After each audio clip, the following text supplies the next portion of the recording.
All right, so this is me arriving in the pilot house. You can see that the ceiling that was above my head continues up and becomes part of the ceiling in this part of the boat.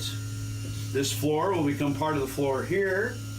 The hole in the deck down below is covered so that your kids don't fall in. Lots of wide open window space here in the pilot house, as it should be. So it shuts itself off when I arrive. If you come through here, you can see that this space here is also a second head with a toilet and sink, little medicine cabinet for anybody who is staying up here in the pilot house, which serves as a second stateroom. So if you spin around, we'll show you the helm. We've got the control panel here for a 40 horsepower get home engine. That's a Yanmar diesel, runs off the same fuel as the rest of the boat. It's got a feathered prop that stays out of the way until you're using it. It has a grand total of 42 hours on the engine. So it's brand new. When we are running it by itself just to see how it works, you can make somewhere between 3 and 5 knots on that alone. We've got standard radar. That's an older GPS navigation there that is still completely functional. All kinds of controls for bow and stern thrusters, which both work. We've got stabilizers, which keep the side-to-side motion pretty under control on this boat. There's a horn, lights, the fire suppression system. There is a searchlight up on top that's meant to be remote controlled. Now let's see. Full disclosure, the light works, but it does not search. I've got parts for fixing that, but I never got around to fixing it. Heater control, there is a heater up here. Nice big wheel. If you are not in a big heavy wheelchair, there are, show down on here on the floor, there are 3 connection points for strapping down any chairs that you would like to place here. Lots of storage in the cupboards up under the helm here. We've got some more inverters and drawers underneath.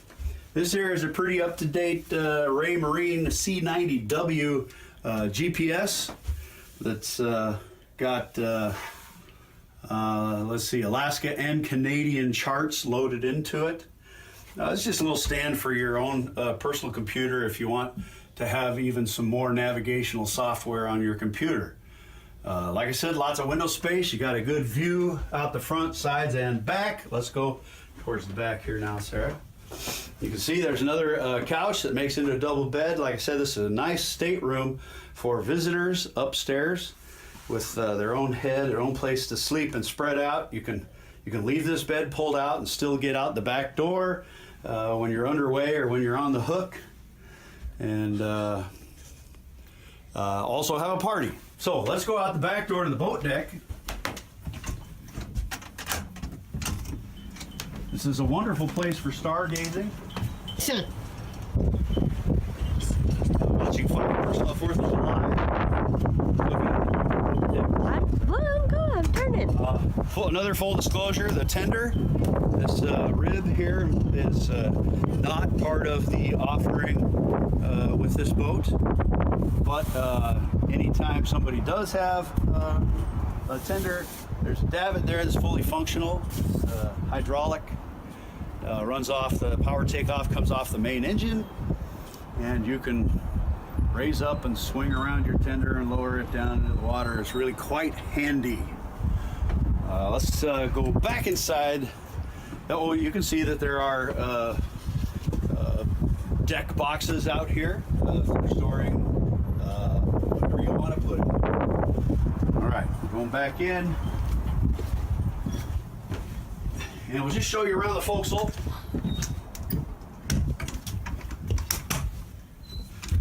We'll step out here front onto the Portuguese bridge.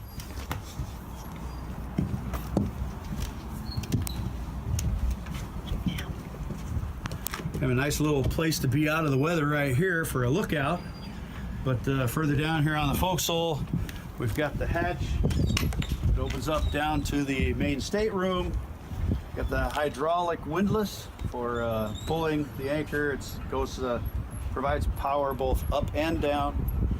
There's another lazarette down here which goes to a wide open space.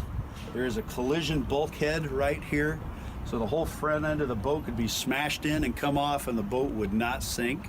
It's pretty rare to find in a vessel this size. What we use it for is storage of our lunch hook that's got 800 feet of rode. We use that when we're going halibut fishing. Lots of nice high railing around here. Nobody's going to fall overboard. All right, I wanted to show you one other feature up here. We showed you the elevator, of course. That's one way to get up and down between these two floors. There is a stairway here. It's covered by this gate, which can be locked. I'm going to swing it open to show you that there are stairs that able-bodied folks can go up and down.